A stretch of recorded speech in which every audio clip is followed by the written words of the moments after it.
that straight out of a movie scene, right? There was a police jeep और आगे उसमें दो लोग बैठे हैं और पीछे वाली सीट में बीच में मैं बैठा हूँ और दोनों तरफ मेरे दो मोटे मोटे पुलिसमैन बैठे हुए हैं. And I was terrified. I was absolutely like petrified.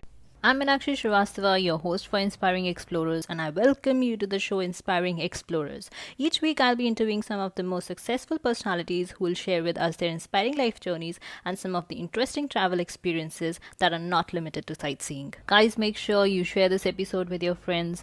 Please do subscribe, follow, give a 5-star rating, and hopefully a review. And also don't forget to come say hi to me on Instagram at @mybohovoyage. Chetan Mahajan is a writing coach, author, blogger, and a writer at large. He writes for many publications including Reader's Digest and the Hindu Business Line. Chetan Mahajan is also known for his book The Bad Boys of Bokaro Jail, which he wrote while serving his time in the jail of Bokaro, which he was wrongly thrown in for a case that was not even against him. Chetan left his mainstream corporate world life and now is a co-founder of the Himalayan Writing Retreat. He also loves speaking to the audiences about failure and learning from them. Now, before I start this episode, let me inform you that we recorded this interview during the COVID-19 lockdown, and hence the recording was done remotely. We were both sitting in our houses and recorded it online. So please don't mind the background noises, and I hope you still enjoy it. So let me welcome our amazing guest for today, an author, a writer, and co-founder of the Himalayan Writing Retreat, Chetan Mahajan.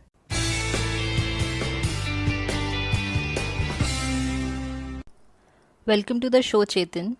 Thank you for having me on your show, Meenakshi. To begin with, Chetan, please tell us about your journey from childhood to becoming a successful corporate leader.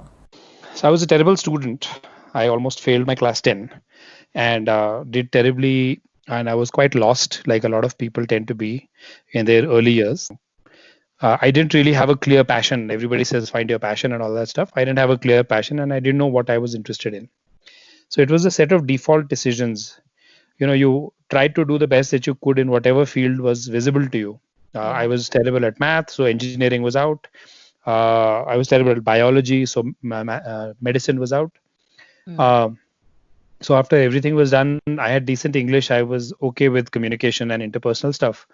So I landed up doing an MBA. I tried to get into an IIM. I failed. And then I landed up at a tier 2 institute, what is called a tier 2 institute. But I did my MBA, started my career. And I always had this thing in me that, I was better than this. I was better than what the system was making me out to be. I had this persistent belief that, the way that the world was judging me and what I was capable of and what was actually being done was not commensurate. And so I did reasonably well in the corporate world. I was in advertising, then I moved to e-learning, and that took me to Chicago. And while I was there, then I went back to another business school called Kellogg, which in hindsight was probably just for my own ego, just to make me feel better and more comfortable about, myself, that I've achieved something. The social definitions, the societal definitions, where I felt slighted that I had been rejected by an IIM, I kind of made up for that by going to Kellogg. Right now, honestly, when I look back at it, I'm like, that was quite silly to have done that. Also because that MBA cost a lot of money. But anyway, that's hindsight in the year 2020. But then, at some point in time when you've achieved a reasonable amount of, quote unquote success, and you've checked a lot of the boxes, you start asking yourself, is that it? I mean, am I done? I mean, that's what it was all about. Now, do we just continue along this path? And so you have a house, you have a car, and you've kind of done well, and people think that you're successful. To ho gaya matlab. And that's when you start asking. A lot of smarter people out there ask themselves this question much earlier. I took a long time to ask myself that question, and that's when I felt that this definition of success wasn't working for me. Just because I was, I had the trappings of success, I didn't feel like I'd done anything worthwhile. I didn't feel like I was really having fun or enjoying what I was doing. I didn't feel like I had, I didn't feel fulfillment. I didn't feel joy in life. I commuted a long way to my office. I commuted a long way back. and I didn't have enough time with my family, and we were living in Gurgaon, which I thought was quite a hole. But that's what successful people did, so that's what I was doing, and and so on and so forth. And at at some point in time, I was like, you know what, forget this. I really want to chuck it. Yeah. So that was that journey. Okay, cool. So you're also known for your book, The Bad Boys of Bokaro Jail, which is a fairly popular book published by Penguin. So what led you to write this book? So I was, I was doing well on the corporate side, but I had just got this job with a company, new organization, not new, but rather turnaround company, and I was in Bokaro trying to deal with some difficult customers, and they filed a case against me and against the company. They filed a police complaint. And so the cop actually told me that, sir, we have to arrest somebody, and you're the most senior person because ये तो paper में आ गया अभी, तो हम इसको ऐसे नहीं जाने दे सकते. So I told him that I've just joined the company 2 months ago, and I'm not a shareholder, I'm not on the board of directors, so I'm really not liable in any way. But they still insisted that they had to arrest somebody, and so they landed up putting me in jail because of that case. This was in actually on one day before Christmas in 2012. Yeah. And so I landed up in jail, and I was there. I didn't know it then, but I would be there for a month. And while I was there was nothing to do. Once you figured out your basics of food and safety and things like that, then there's nothing to do. Boredom is your biggest problem. And I had this desire to write a book for a while, so I thought, चलो बैठ के एक diary लिखते हैं रोज कि क्या हो रहा है यहाँ पे, because diary from inside a jail is potentially going to be interesting. So I wrote the diary. I wrote it every single day, and then that's what led to the Bad Boys Bokaro Jail. Okay, wonderful. So you have written the entire whatever happened in your day-to-day life in Bokaro jail. That's right. Okay. So could you describe the night in your own words, and how scary was it the night that you got arrested, which was not planned at all?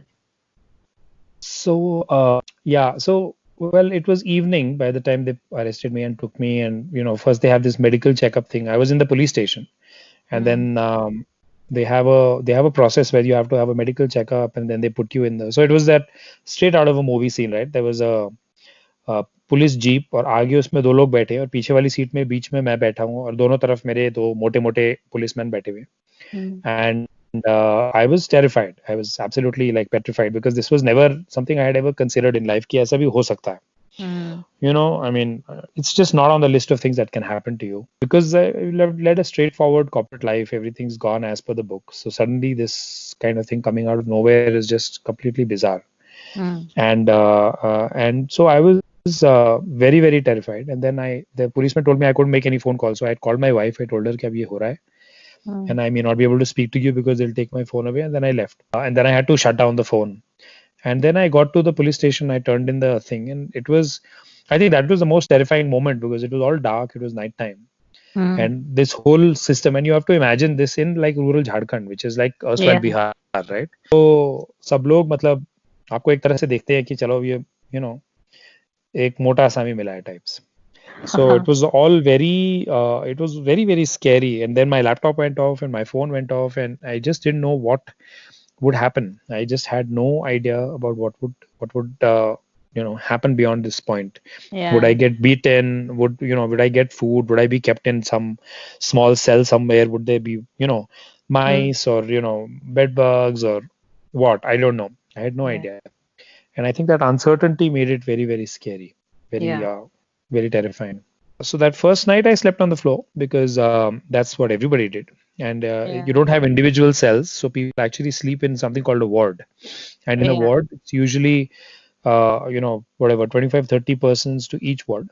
So I was in a ward with all these other guys. And they were actually fairly decent. When I got there, they made sure I got some food. I was given a blanket and I was told this is where I can sleep. And so I had a place to sleep in the night. And I was in my corporate clothes only. So I slept in those clothes. I'd been wearing them for like 3 days by that time. But I slept in that. And then the next morning, of course, my father turned up, and he's ex-army, and he talked to the jail and the jailer and superintendent and made sure I was moved to the hospital ward. The hospital ward has beds. So after that, then I was sleeping in a bed, and I was a little separated from So a lot of people also realized that, okay, this guy has, somebody to speak for him. So then they more or less left me alone. Otherwise, until then, they were quite busy, trying to coerce me or hoodwink me into giving some money or figuring out ways to make money from me. So True. yeah. So that was a good point that you had backup at least. They made a very big difference that my father turned up when he did, because without that, I was dead meat. Then it Yeah. would have been there's a whole process that works within a prison on how you keep Mm. yourself safe, how you Mm. keep getting decent food and things like that. You can actually get access to cell phones and iPads and all kinds of things if you pay the right money. Oh, But fortunately, I didn't have to go down that path because it yeah. can be a lot of money also. Yeah. And so there was also this uncertainty that regarding your job, like when you come out of the jail, you'd have a job, a career, or your reputation will be ruined. So how did you deal with that? So I would still have this job. I mean, I was still employed for the time that I was in jail, but I Yeah. knew that I didn't want to work for this company anymore. So Hmm. I started talking to various people, trying to, when I came out, then I started talking to people, various people, figuring out where I could work and what I could do. And I had worked with good companies for long periods of time. I worked with the Tatas for almost 8 years, so I Hmm. had decent and I had done well. So I had a Hmm. decent reputation in terms of my career, and so finding another job wasn't difficult. But how do you explain a month in jail? Yeah. So, instead of being defensive about it, I figured that if I write this book, then that's probably going to be the best thing. Hmm. And I was hired by HCL, and I must say that they were very, very upright about the whole thing, because they didn't consider the case or the jail time in any negative way. The only thing Hmm. they did say was that, look, we can't hire an under trial. Hmm. So, which was fair. I mean, if I had been in anybody else's place, I would have said the same thing. We can't hire you as long as you have a court case against you. Yeah. So I told my employer, my current employer at that time, his, Hmm. his name was Everon, that I will not quit, but I will also not work. My Hmm. only focus while I'm here with you in your payroll is going to be to get my name cleared. Hmm. And and then my name was cleared in March, and the whole case was quashed, and everything was done. Hmm. And in April, I joined HCL. So that was wonderful. You got back on your feet again. Yes, I did. Yeah. Yeah. And you were in jail with different inmates that you cannot trust for the first night, of course. And then you Yeah. got to know, got hold of the things. But how did it change you as a person? Uh, so I don't know if it fundamentally changes a person as a human being. I Yeah. mean, when you enter the jail, I was already 42, and Hmm. you go into a jail or any scenario, you already have a certain set of assumptions or beliefs in life. Hmm. I don't think any of them got upturned or Hmm. overturned. I think Hmm. if anything, they were only strengthened, Hmm. because I saw a lot of people who seem to be there because of their circumstances.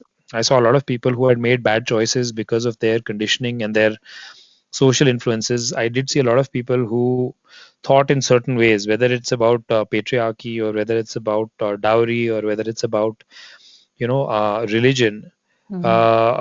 which was all conditioning in society, and mass media and all the stuff that comes in from them. One of my best friends there was a Muslim guy, and I would like to hang out with him.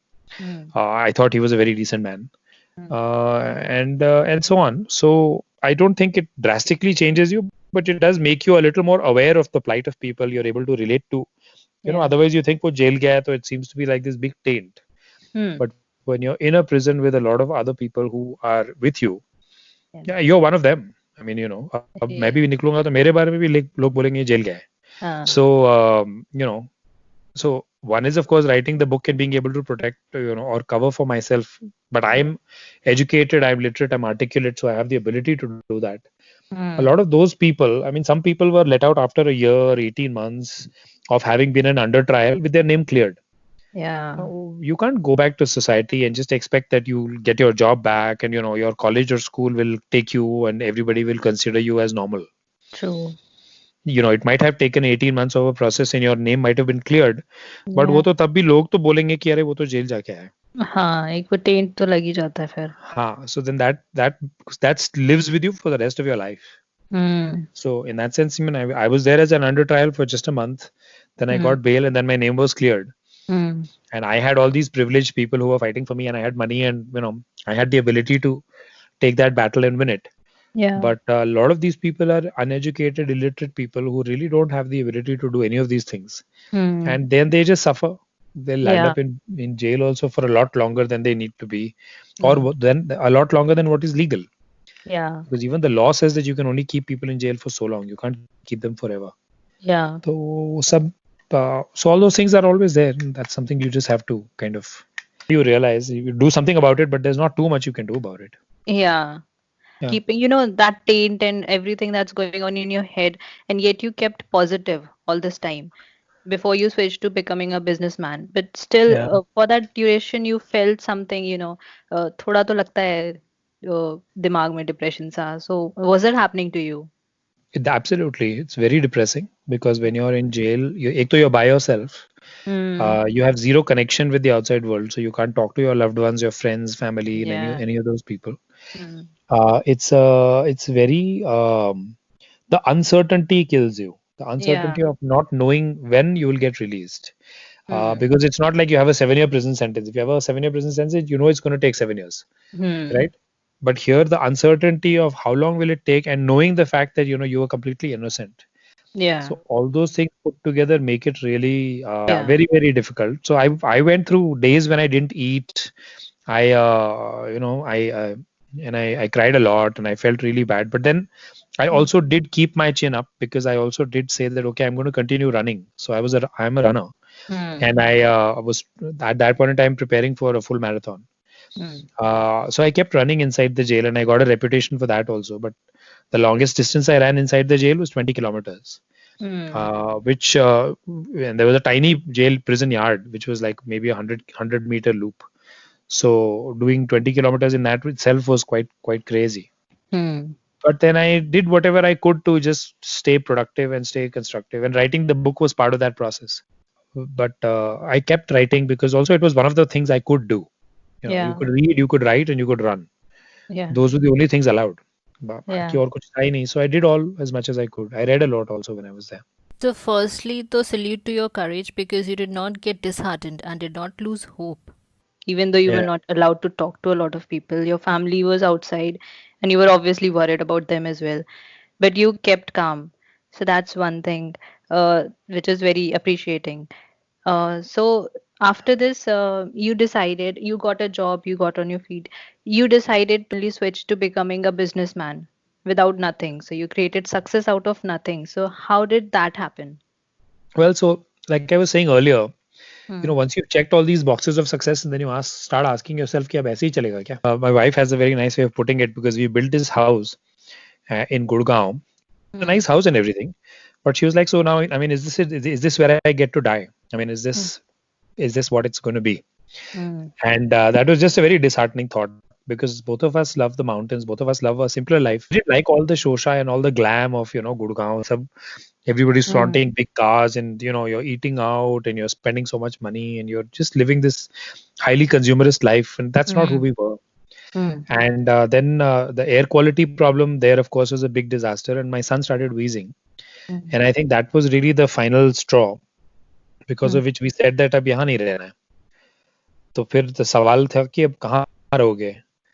And I was also, I mean, while I had the job with HCL and things were, okay, but I was not 100% there because I just kept thinking that there has to be more to life than, just one job after the other and one, this treadmill of a corporate career. So that was when we decided that, okay, we'll leave the city. And so we packed our bags. I had anyway gotten laid off. I did a TEDx talk about that also much later. Yeah. But we packed our bags and we left, and we moved to a small village in Uttarakhand, Hmm. which we really liked because we liked the little school that was there. Acha. And I didn't have a source of income. My job was gone, and Hmm. I was doing a little consulting. और धीरे धीरे करके वो consulting भी खत्म हो गई. Hmm. So then it really became about now I have to. I mean, I have my kids are small. I have a family to support, and I'm still not that old or rich that I could just live on my savings forever. Hmm. So we did have to do something in life, but I didn't want it to be something boring or something, going from one treadmill to another. I Hmm. wanted to do something which I felt good about, which I felt was interesting, fun, which I would enjoy doing. And I had been in startups earlier. Some had failed, some had succeeded, but I did have this love for entrepreneurship. And so I tried a few different things, but the one that really clicked was this idea of starting a writing retreat, Hmm. where we would do workshops for people who wanted to become writers. Because I had seen this when I came out of Bokaro jail also, and my book came out. A lot of people said, "अरे यार, मेरे को भी बड़ा मन था किताब लिखने का. मैं भी चाहता हूँ मैं किताब लिखूं." But Hmm. and a lot of these were like me, midlife, professional, successful but bored kind of people. And Hmm. I figured that there would be enough of a market, and there would be enough people who are interested in becoming authors, learning how to write. So we hosted one. That this was in 2016, and we announced it, and 7 people turned up, including some who were complete strangers, which was a surprise. And Hmm. my friend Roy Abraham, who's a great guy, he co-hosted it with me, and we were together, and we ran the workshop, and we got pretty good feedback, and that was a good start, because then that gave me confidence कि ये तो और भी हो सकता है. And then from there Yeah. it slowly grew. We used to just rent out hotels or resorts or cottages and do them in other people's places, but then slowly we realized that there was always a bit of a compromise in terms of the quality or in terms of the size. If a resort has 20 cottages and there are other people floating around when you're doing a workshop, it's a very strange thing. Hmm. So finally, about 2 years ago, we built our own place, which has now, it's like a 6-room boutique hotel. It's called Wow. the Himalayan Writing Retreat, and we Hmm. have our own staff, and we host all our events here. Now, of Okay. course, Corona has thrown things off track a little bit, so we've gone online. But Yeah. even that is not a big thing. But we've got a It's brand now. temporary. Yeah, hopefully it's temporary, and we've built a brand as a writings, call it a writing school for lack of anything better. But as Yeah. a place where people come to write, learn writing, just be and write their books. So we've got a reputation for that, Mm. and that's helping us. Yeah. So yeah. And also people are coming to, relax a little bit from out of this bhagdod wali zindagi. They get to see the mountains, breathe fresh air for that duration when they are with you. That's true. They come for both the peace and quiet and the learning. Also, my wife is a clinical psychologist, and Okay. she has her own writing workshop, which is not Hmm. about writing skills, but that's about emotional well-being. So, Wow. how to use writing as a form of therapy, for lack of better words, or how to Hmm. use writing to feel better about yourself, to feel more, balanced and even, and free, a little less anxious and free from stress. And that has been going on again for a long time, 1.5 years now. Yeah. So we have two main workshops that we offer. One is a writing skills workshop that I run, Hmm. and then my wife, and she runs a workshop on emotional well-being through writing. And in addition to these, we invite other well-known names. We've had Manjula Padmanabhan. We were going to get Arundhati just before this Corona thing kicked in. And Wow. we do a blogging workshop which is led by Sumit Bansal. So we have Hmm. a lot of different programs in writing and related areas, Hmm. which we host here. And most hosts also really like to come. Teachers also like to come here because it's a nice break for them also. Yeah. So all this went successful as you planned, and you did all of this at a later age. Like you already had a family, you had 2 kids, you were successful in your corporate life. Uh, so what do you suggest people that when should they start their entrepreneurship journey? Like they always say that they are too old or they are too young. So does age play a role? How much do you believe in that? So I want to jump in and comment on one thing you said just now. You said Yeah. everything went as per plan. Well, there was no plan. So we actually turned up in the mountains. Whatever work I was doing was consulting, and that went away. So we Yeah. were here already. It wasn't like we had a grand plan saying we'll go to the mountains and create the Himalayan writing retreat. We were here already. We had taken the leap. And there's this saying sometimes you have to take the leap and build your wings on the way down. So that is kind of more true about how it was, because in our case also there was no plan. We were here already, and we now had to do something to make it work. Hmm. And so it was really about, okay, what is it that I feel like it'll be fun, and what will I enjoy, and Yeah. where do I think there might be potential. And so we Hmm. tried this, and it fortunately worked out, and so that's how it's been.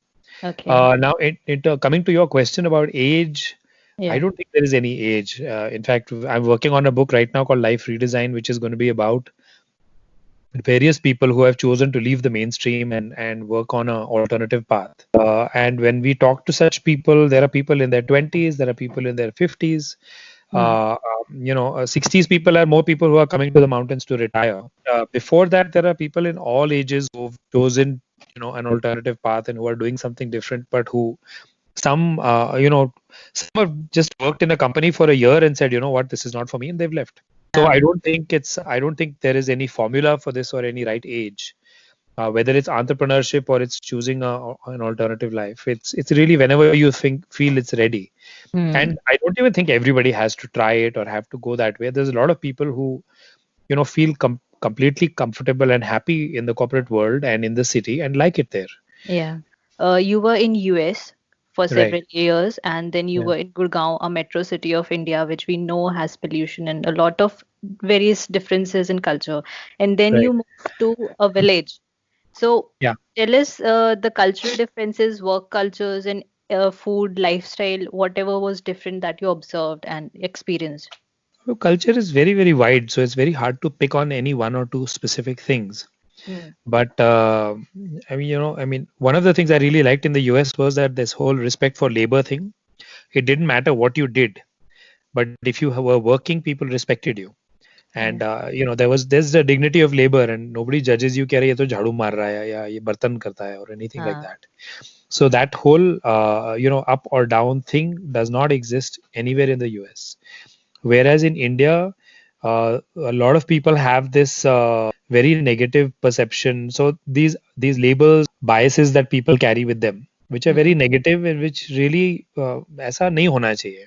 Anybody who does work, anybody who's doing work and earning a living has every right to respect at least. Yeah. And in the village, of course, it gets even worse because in villages, unfortunately, while there's a lot of physical beauty and we have met very, very nice people, at Yeah. the same time, at the mass level, at a larger scale, casteism, this untouchability business, all of those things, which Hmm. are much worse than just dignity of labor, are also alive and well. Hmm. So it's not very happy to see that kind of thing happening. Hmm. And those differences exist. Otherwise, of course, I mean, when you're in the US, while we were very adept, I was very comfortable in English. I studied there, my wife studied there, Hmm. but somewhere we just felt like we were not at home. And Hmm. especially when we had children, we felt like we wanted to have them raised in a place where they felt comfortable in their own skin. And Hmm. you're brown skinned in America, then you're always, whether you like it or not, and people can explain it in 20 different ways, but can be a bit of an outsider. Hmm. So that bias is something that you carry, that's something that you have to live with. We felt very at home with India, but I think we didn't like the cities. We Hmm. didn't like the urban Indian experience, although we were there for almost 8 years. Hmm. But we didn't like that urban Indian experience. And then we moved to the village, and I think I like it here better, Hmm. much much better, because life is simpler. You don't have that crazy mad stress. You don't have this crazy keeping up with the Joneses thing. You have you live life on your own terms, and there isn't so much to do. Hmm. So there can be a bit of a cultural vacuum because there isn't any theater, and you can't see the latest movies, and there are no malls, and you can't even see like musical performances and things like that. But to make up for it, you have trees, yeah, and you have like greenery and wildlife and in simplicity of life. And I think that itself is something uh, that people in the cities should get more of. Hmm. So it's a trade-off, and again, like I said earlier, it's a personal choice. Hmm. A lot of people won't be able to live without Swiggy or Zomato. I'm Hmm. pretty okay without Swiggy or Zomato, but I really want to have trees, and I really want to have greenery and nature and clouds and beauty. And fortunately, I'm married to someone who believes the same way, thinks the same way, and that really makes it work for us. That's beautiful. So, you said in your TED talk that TED talk, or I heard in some other interview, that every basic necessity of Mhm. where you're living is 30 kilometers outside your city, your village. So the city is also far away, and for any basic necessity, you have to travel that much. So how do you manage all that? No, so it's not basic necessity. I mean, what is basic necessities are things like food, vegetables, fruits, etc. Okay. Those are available close by. Those are not 30 kilometers away. The Okay. petrol pump is 30 kilometers away. LPG cylinder was that far, but now even that is a new center is opened about 6 kilometers from our place. Okay. But if you want to get any major supplies, if I wanted to, like now, for example, if I need to get a badminton racket, okay, Hmm. for that I'm going to have to go 30 kilometers because I'm not going to get it here or in the nearby market. The Hmm. basics, sabzi, roti, dal, chawal, mil jata hai yahan pe. Acha, acha. हाँ. But yeah, we do have like a monthly trip that we plan to Nainital or Haldwani, which is when we make a Huh. longish list, and or otherwise people are going on coming up and down because we have our guests who also come in, our participants who come in. So then we'll usually have them Hmm. pick something up along the way and things like that. Because yeah, there are other village folk and they Uh, all live and eat, and there's a population of native people who live here in the village. All do get by. Wonderful. So, coming to the travel part, People usually go and sightsee the places. I want Yeah. to talk about your different experiences with food, people, culture, and being there as a local. Like people don't use metros if they're traveling, but I prefer if you're in a country, you use the metro. So if you have experiences like that, I would like you to share it with our listeners. Well, so my travel is really broken into two parts. One, I've been to Saudi Arabia, and it's Yeah. like this whole thing seems to be like plastic. It seems to be artificial. The whole thing seems to be like made up. There's Mm. nothing native in Kuwait or in Bahrain or Oman. Everything seems to be just manufactured or imported. But there's nothing Yeah. indigenous. There's nothing inherently local native that you get to see. Whereas if you go to a Yeah. place like, say, Jordan, or you go to Israel, or you go to Turkey, Mm. it's so much more fun. And so when I've traveled to those kind of places, we've really, really had a great time. Mm.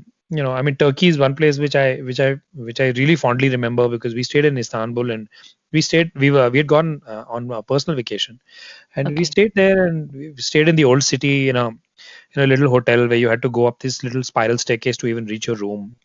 And Okay. people were really nice. Wherever we went, we had a small young son with us that time. We had Mm. only one child, and people would keep giving stuff. They would see the little child, and the interesting thing was that their language is also similar to Hindi. Like Anad would pick up something. Anad is my son's name, and he would pick up something. And then when we were leaving the shop, we would ask the shopkeeper, saying, "We want to pay you for this because he's taken it."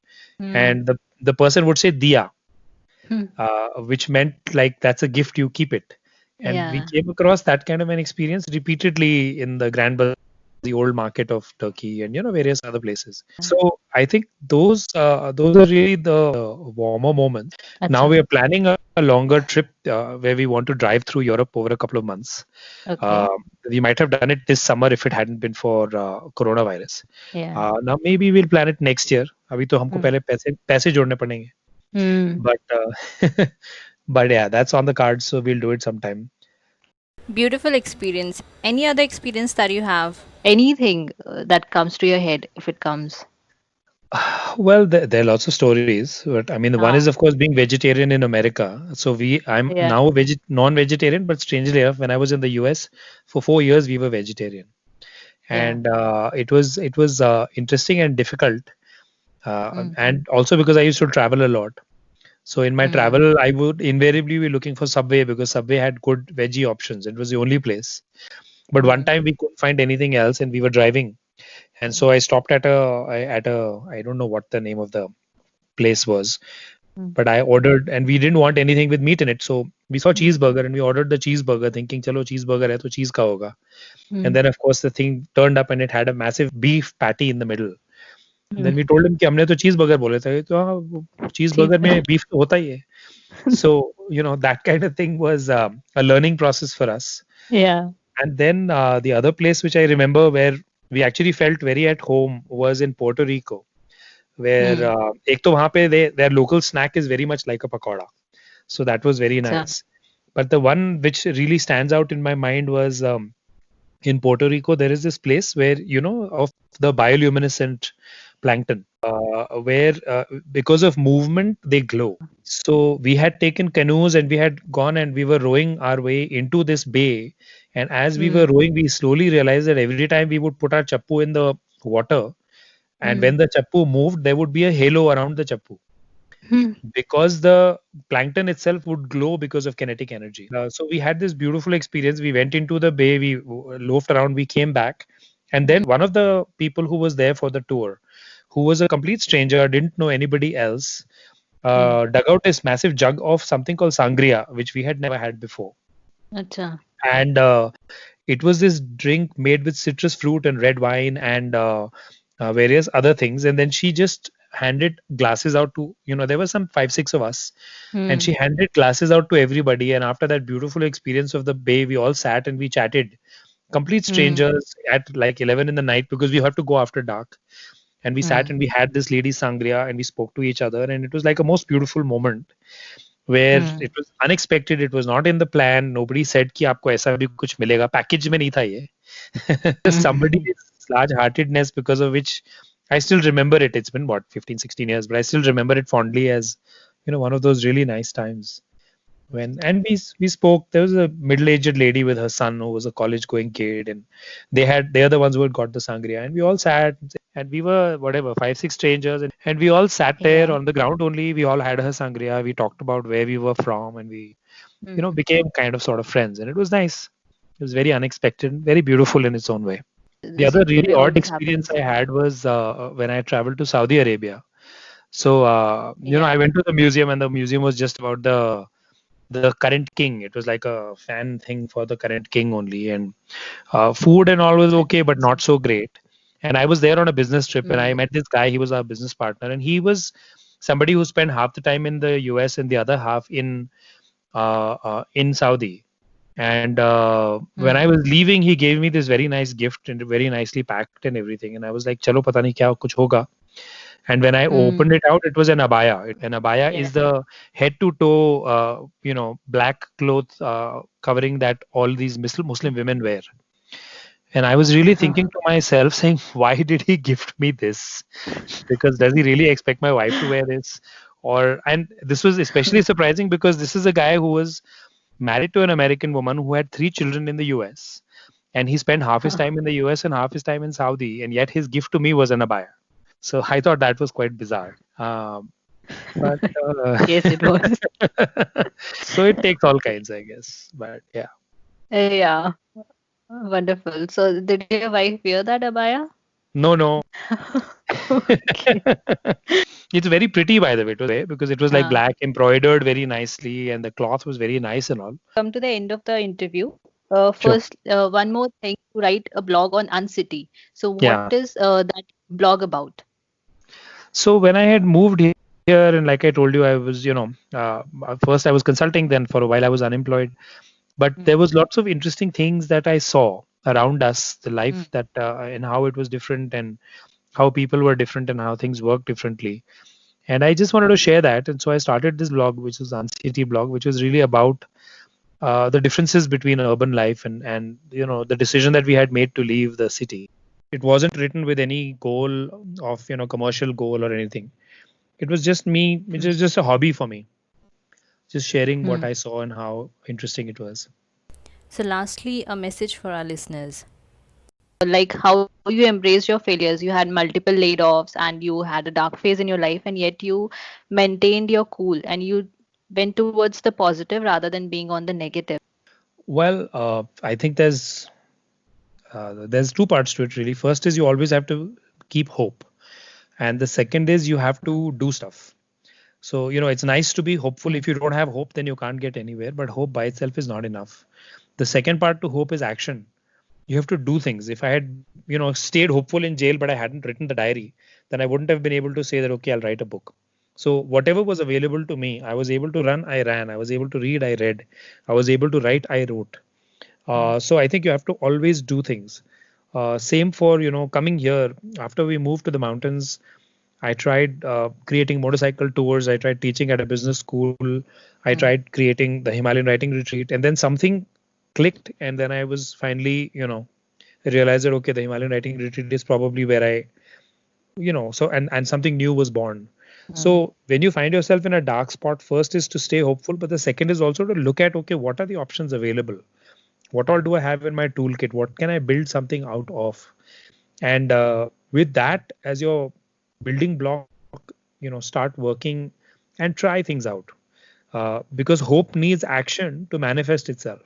If you have a lot of hope but you have no action, then that how hope needs something to become real and to take shape, and that needs action. So that's really, I think, the most critical message I'd leave with folks. And how can our listeners connect with you?